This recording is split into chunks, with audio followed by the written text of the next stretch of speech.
یہ ایک ضروری مسئلہ چھوٹے بڑوں سب کے لیے ہے۔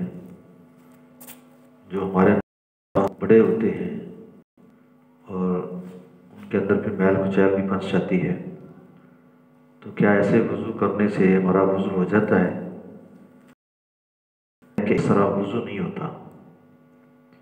کیونکہ ناخن کی جڑ تک پانی پہنچانا ضروری ہوتا ہے، اور اگر ناخن زیادہ بڑھ جائیں اور ان کے نیچے میل کچیل جمع ہو جائے تو پھر پانی ناخن کی جڑ تک نہیں پہنچتا۔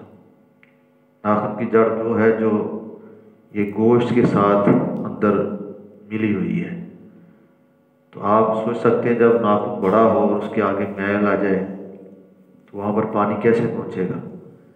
تو اس لیے یہ ضروری ہے کہ اپنے ناخنوں کو تراشا جائے۔ جمعرات کو یا جمعے کو بڑی فضیلت ہے ناخن تراشنے کی، تو اگر آپ ہر جمعرات یا جمعے کو ناخن تراشیں گے تو کبھی بھی آپ کے ناخن اتنے بڑے نہیں ہوں گے اور اس میں میل کچیل نہیں پھنسے گی، اور اس طرح آپ کا وضو بھی ٹھیک ہو جائے گا۔